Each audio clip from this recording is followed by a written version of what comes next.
Oi, pessoal. Eu sou o João, eu trabalho aqui no Toninhas do Brasil, sou biólogo, sou professor e hoje eu estou aqui na Unibile de São Francisco do Sul para falar um pouquinho para vocês sobre as toninhas e sobre como identificar esses pequenos golfinhos. Oi, gente, eu sou a Camila, pesquisadora do Projeto Toninhas do Brasil.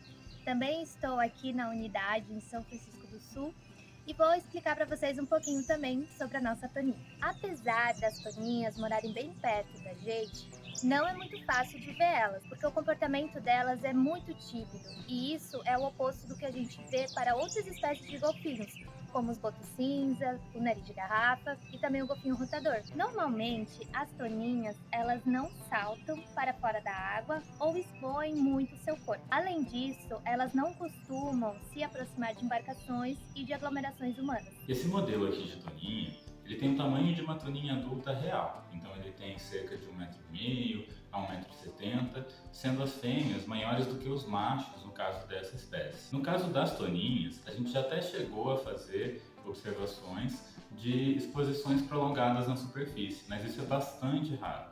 O mais comum é que elas subam, coloquem a cabeça para fora e respirem através do espiráculo, que é esse orifício que elas têm no topo da cabeça. Nesse momento, é comum também que elas exponham as nadadeiras dorsais, que têm esse formato triangular. E aí é bem comum também que a gente veja toninhas filhotes se aproximando da superfície, junto com as suas mães, as suas tias, ou com outros indivíduos adultos que compõem esse grupo familiar, especialmente nos primeiros meses de vida desses indivíduos. Encontrar e identificar esses golfinhos não é uma tarefa muito fácil. Estamos falando do menor golfinho do litoral brasileiro. Não é só o tamanho e o comportamento que influenciam na observação visual. A sua coloração, que varia do marrom acinzentado e também amarelado, ajuda a toninha a se camuflar em águas mais costeiras. Normalmente também são turvas, e isso acaba dificultando também a sua observação. E é por isso que as condições ambientais para a gente ver as toninhas precisam ser favoráveis. A gente precisa de uma boa iluminação, de pouquíssimo vento e de um Beaufort, idealmente de 0 a 1. Não sei se vocês sabem o que é a escala Beaufort. É uma forma da gente classificar as velocidades dos ventos e a influência que eles exercem sobre a superfície da água. Então, quando a gente fala em um Beaufort 0, por exemplo, a gente está falando de uma situação onde a superfície da água está um espelho d'água. Isso é ideal para ver toninhas. Já no Beaufort 1, essa superfície já está levemente enrugada, a gente já tem alguns carneirinhos que podem influenciar na nossa observação, mas ainda é um cenário bacana para a gente ver toninhas e esse vento ele vai estar ali de 1 a 5 km por hora. Isso falando, é claro, de regiões abrigadas e regiões costeiras de baixa profundidade. Já no Beaufort 2, a superfície fica mais mexida, com pequenas ondinhas que não se quebram. O vento varia de 6 a 11 km por hora e aqui já fica difícil de avistar as toninhas. No mar de Beaufort 3, a missão fica mais complicada. Já é quase impossível de ver toninhas.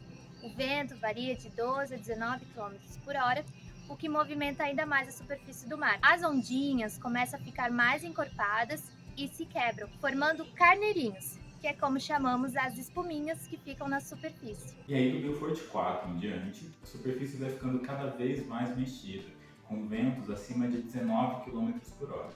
E aí, diante de tanta agitação no mar, e também considerando a coloração das toninhas, o tamanho pequeno delas e o comportamento delas, que é bastante discreto, a toninha ela vai subir a superfície da água sem nem ser percebida. Então é uma condição completamente inviável para que a gente faça avistamentos de toninhas. Além das condições ideais de vento, outras variantes são importantes para avistar as toninhas. Pela forma como elas se organizam socialmente, é comum encontrar toninhas em pequenos grupos familiares, de 3 a 7 indivíduos em regiões próximas a ilhas ou logo depois da arrebentação, já que ficam em uma profundidade de até 50 metros. E aí tem algumas características as quais a gente deve prestar atenção para identificar uma toninha. A gente já comentou algumas, como a cor, o tamanho do rosto e também prestar bastante atenção no formato da nadadeira dorsal, que é triangular e tem essa ponta um pouco mais arredondada. Além disso, pessoal, a toninha é um dos únicos golfinhos costeiros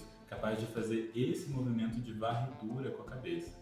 Isso acontece porque as toninhas têm essas vértebras aqui do pescoço articuladas, então elas não são fusionadas como acontece em outras espécies de golfinhos costeiros. Isso permite então essa movimentação que a gente consegue ver de maneira bastante nítida em imagens de drone. A gente consegue observar grupos de toninhas nadando próximos à superfície e sempre fazendo esse movimento de serpentear o corpo. Parece um balé embaixo d'água.